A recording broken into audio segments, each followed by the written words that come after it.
तो SRO theory जो है it means stimulus response organism. Stimulus क्या है? मुहीज है किसी भी चीज़ का।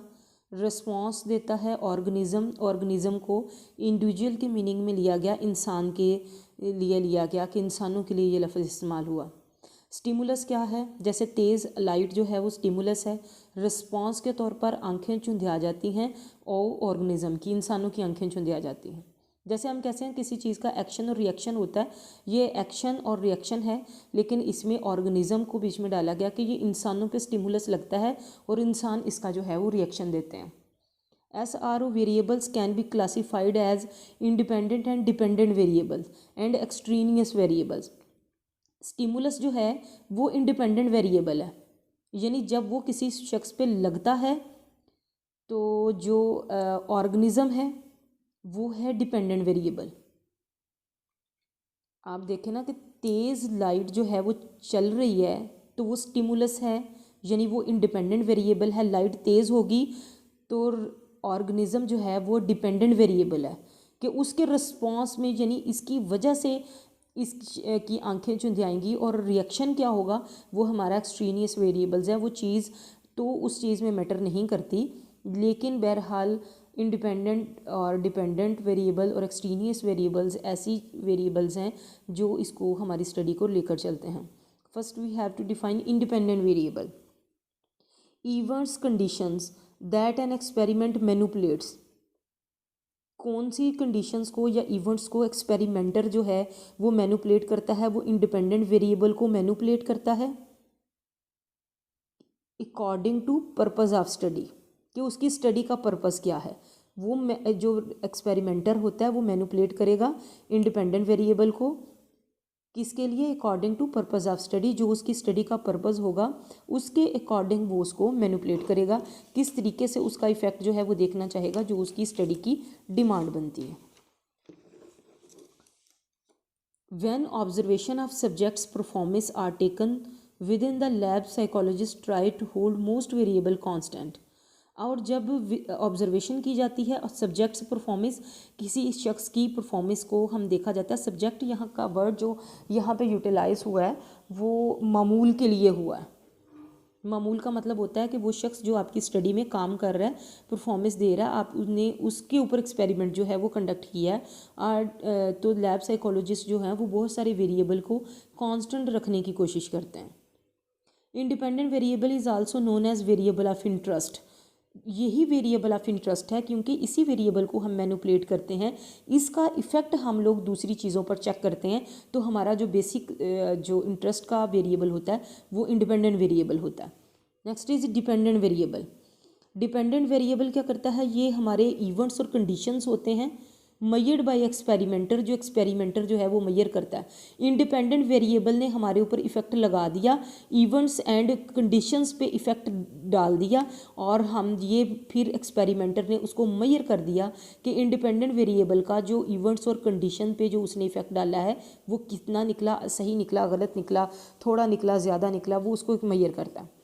Experimenter measure subjects' performance to find out whether it is changed in any way by the difference in the independent variable. अब जो एक्सपेरिमेंटर है वो चेक करता है सब जो किसी भी पर्सन की परफॉर्मेंस को, वो चेक इसलिए करता है कि जब इंडिपेंडेंट वेरिएबल उस पर चेंज लाया तो क्या इसकी परफॉर्मेंस में कोई चेंज आया। जैसे एक शख्स की परफॉर्मेंस पहले कुछ और थी, लेकिन जब उस पर हमने इंडिपेंडेंट वेरिएबल ने उस पर किया तो क्या उसमें कोई चेंज आया। फॉर एग्जांपल हम ये देखते हैं कि एक स्टूडेंट है, वो अच्छा क्लास में पढ़ने वाला है, लेकिन उसको कोई बॉदरेशन नहीं करता। अब हमने उसको कंसिडर भी करना शुरू किया, उसको रिवॉर्ड मिलना भी शुरू हुआ, तो क्या वो हमारा इंडिपेंडेंट वेरिएबल क्या था? रिवॉर्ड था उसके लिए, शाबाश था, या उसको कंसिडर करना था। तो क्या डिपेंडेंटली उसके बिहेवियर में कोई चेंज आया उसको लेकर, या उसकी परफॉर्मेंस इम्प्रूव हुई? ये चीज़ें हम देखते हैं इसमें। The measured performance is called the dependent variable. अब जो उसके बिहेवियर में जो चेंज आया, जो कुछ उसके बिहेवियर में उस रिवॉर्ड के अकॉर्डिंग जो चेंज आया, उसने उसके परफॉर्मेंस में चेंज पैदा कर दिया। Next is extraneous variables, not essential, irrelevant. ये ऐसे वेरिएबल्स होते हैं जो ज़रूरी नहीं होते और इररेलीवेंट होते हैं। They can affect the relationship between independent and dependent variable.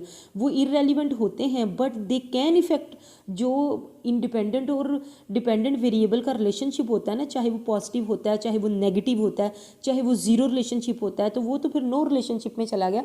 लेकिन अगर पॉजिटिव और नेगेटिव रिलेशनशिप मौजूद हो दोनों में तो वो उनको इफेक्ट कर सकता है।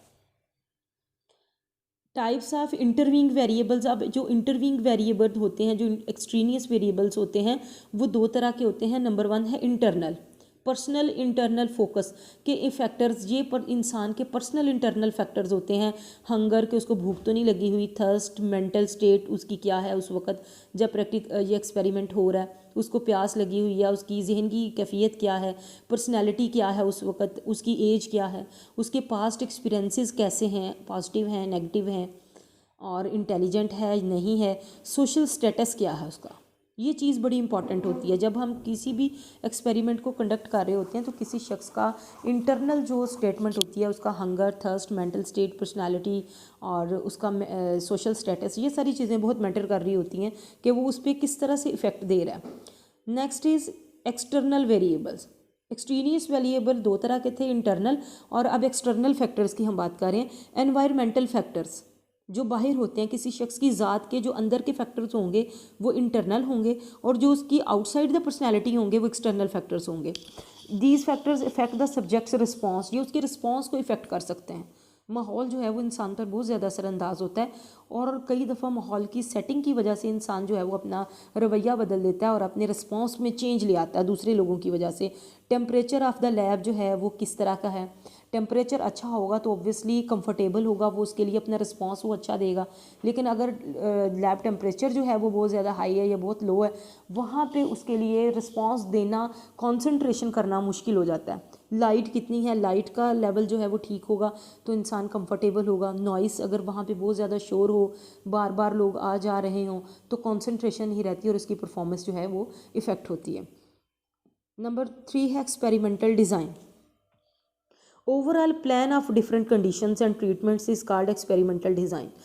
जिस तरह से हम घर का एक नक्शा बनाते हैं, उसके लिए हम रखते हैं कि यहाँ पे हमारा रूम होगा, यहाँ पे लाउंज होगा, यहाँ पे ये चीज़ होगी। जिस तरह से हमने वो प्लान किया होता है, जो एक्सपेरिमेंटल डिज़ाइन होता है, ये भी हम अपने एक्सपेरिमेंट के लिए डिज़ाइन करते हैं कि जो हमारा एक्सपेरिमेंट है उसमें क्या क्या होगा, कि कौन से लोग जो हैं वो उसमें कंट्रोल ग्रुप के तौर पे आएंगे, कौन एक्सपेरिमेंटल ग्रुप के तौर पे आएंगे, कितने कितने लोगों का होगा, सेटिंग क्या होगी, उनके बिठाने उठने का क्या अरेंज होगा, मौसम कैसा होगा, चीज़ों को हम कंट्रोल कैसे कर सकेंगे। Each and everything about the experiment is discussed or planned in it. It involves the choice of variables, subjects, operators. Variables कौन से होंगे, सब्जेक्ट्स कौन से होंगे, ऑपरेटर्स कौन सा यूज़ होगा, ये सारी चीज़ें जो हैं वो उसमें डिस्कस की जाती हैं। Experimental design is the pattern of experimentation. Basically तो पैटर्न होता है ना एक्सपेरिमेंटेशन का, कि एक्सपेरिमेंटेशन को हमने कैरी कैसे करना है। How experimental method will be conducted. Actually it is the blue print of experiment.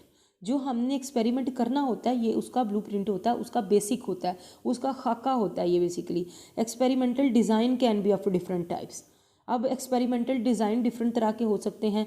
Randomised group design है, रैंडमली जो है वो हम अपने ग्रुप में, जैसे हम कहते हैं कि हमारे प्रैक्टिकल में सब्जेक्ट कौन होगा, हमारे एक्सपेरिमेंट में कौन काम करेगा हमारे से। तो फॉर एग्जांपल मेरी 40 की क्लास है, तो रैंडमाइज्ड ग्रुप डिज़ाइन है कि हम कह सकते हैं कि रैंडमली ये वाला बच्चा उठ जाए, वो उधर से हर चौथा बच्चा उठ जाए, हर पाँचवा बच्चा जो है वो एक्सपेरिमेंट में उठ के आ जाए, या हर तीसरा बच्चा आ जाए, या हम खुद से असाइन कर दें कि ये वाले बच्चे आ जाएं। ये मैच सब्जेक्ट डिज़ाइन है। इसमें हम ये होता है कि जो सब्जेक्ट होते हैं उनका इंटेलिजेंस लेवल, उनकी एज, उनका जो क्लास, वो तकरीबन मैच कर रही होती है एक दूसरे के साथ।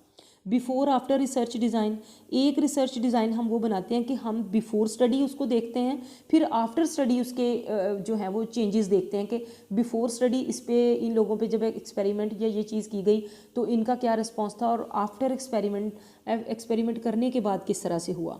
आफ्टर ओनली रिसर्च डिज़ाइन है, फिर फैक्टोरियल डिज़ाइन है। नेक्स्ट इज़, ये आपको नाम याद करने जो हैं वो आपके लिए ज़रूरी हैं कि आप सिर्फ नेम इनके जो हैं वो याद कर लें, इतनी ज़्यादा डिटेल में नहीं आपको जो है वो जाना जाएगा। Experimental and control group. Experimental जो है वो रिलेट किससे कर रहा है, related to selection of subjects. अब जो एक्सपेरिमेंटल मेथड है वो रिलेट करता है सिलेक्शन ऑफ सब्जेक्ट्स, कौन कौन से लोग जो हैं वो इस एक्सपेरिमेंट का पार्ट बनेंगे, assign to experimental and control group. फिर यहाँ से वो क्या करते हैं, उन सब्जेक्ट्स को सिलेक्ट करने के बाद कुछ को जो है वो एक्सपेरिमेंटल ग्रुप में डाल देते हैं और कुछ को जो है वो कंट्रोल ग्रुप में डाल देते हैं। एक्सपेरिमेंटल ग्रुप वो होता है जिसके ऊपर हम एक्चुअल एक्सपेरिमेंट कर रहे होते हैं, जिनके बिहेवियर में हमने चेंज देखना होता है इंडिपेंडेंट वेरिएबल को मैनिपुलेट करके। लेकिन जो हमारा कंट्रोल ग्रुप होता है वो उनके साथ होता है, उसको जो टास्क हमने देना होता है वो उसके अकॉर्डिंग जो है वो बिहेव करते हैं। और ये क्या करते हैं, अकॉर्डिंग टू द डिमांड, फिर ये अकॉर्डिंग टू डिमांड बिहेव करते हैं। और फिर ये जो है वो एक्सपेरिमेंटल और कंट्रोल ग्रुप का एक सर्कल है कि सिलेक्शन ऑफ सब्जेक्ट है, फिर उसमें से वो कंट्रोल और एक्सपेरिमेंटल ग्रुप को अलग करते हैं और अपनी डिमांड के मुताबिक जो है वो फिर बिहेव करते हैं। Simplest and common experimental design involves two groups, experimental and control group. Subjects are selected for various groups in an unbiased manner. ये नहीं होता कि हम अपनी पसंद के लोगों को एक्सपेरिमेंट में शामिल कर लें और दूसरे लोगों को उसका मौका ना दें, बल्कि ये इस तरह से होता है कि हर बंदे के पास चांस होता है सब्जेक्ट सेलेक्ट होने के बारे में। फॉर एग्जांपल हम कहते हैं कि हर तीसरा बंदा या हर चौथा बंदा या हर दूसरा स्टूडेंट जो है वो क्लास में एक्सपेरिमेंट के लिए आ रहे, तो ये रेंडमली हर एक के पास अवेलेबिलिटी होती है कि जो उस जगह पर होगा वो सिलेक्ट कर लिया जाएगा। Selection of subject is an important aspect of experimental. जो कंट्रोल और एक्सपेरिमेंटल ग्रुप की सिलेक्शन है उसमें सब्जेक्ट की जो सिलेक्शन है, जिन लोगों को हम अपने एक्सपेरिमेंट के लिए सिलेक्ट करते हैं, वो इंपॉर्टेंट चीज़ है। Individual differences can't be controlled. अब जाहिर है जब आप कोई एक्सपेरिमेंट करना चाह रहे हैं, लैब में करना चाह रहे हैं, तो बहुत से वेरिएबल को आप कंट्रोल कर सकते हैं, लेकिन जो इंसान का फ़र्क होता है एक दूसरे इंसान के साथ, आप उसको कंट्रोल नहीं कर सकते। आप ये नहीं कह सकते कि हमारा ये वाला जो क्लाइंट है, जो बंदा है वो इस तरह से है तो दूसरा भी इस तरह का ही हो, वो सेम नहीं हो सकते। फिर कंट्रोल ग्रुप है, provides a base line against which to compare the experimental group. ये जो कंट्रोल ग्रुप होता है ये हमें बेस लाइन प्रोवाइड करता है कि जो हमारा एक्सपेरिमेंटल ग्रुप है वो हम कंट्रोल ग्रुप के साथ किस तरह से वो जो है वो मैच करेगा, या वो हम उसके साथ जो है वो उसको कंपेयर करते हैं। Subjects who does not receive any treatment are called control group. Control group के जो लोग होते हैं वो कोई ट्रीटमेंट नहीं रिसीव करते, उनके ऊपर हम अपने इंडिपेंडेंट वेरिएबल का जो इफेक्ट है वो नहीं डाल के परफॉर्मेंस जो है वो किसी इंसान पे डाल के उसकी चेक करते। Some experiments failed because the experimental did not run on appropriate control group. जब आपके पास कोई अप्रोप्रिएट जो है वो कंट्रोल ग्रुप नहीं होता एक्सपेरिमेंटर के पास, तो उसका जो एक्सपेरिमेंटेशन है वो फेल हो जाती है इस तरह से।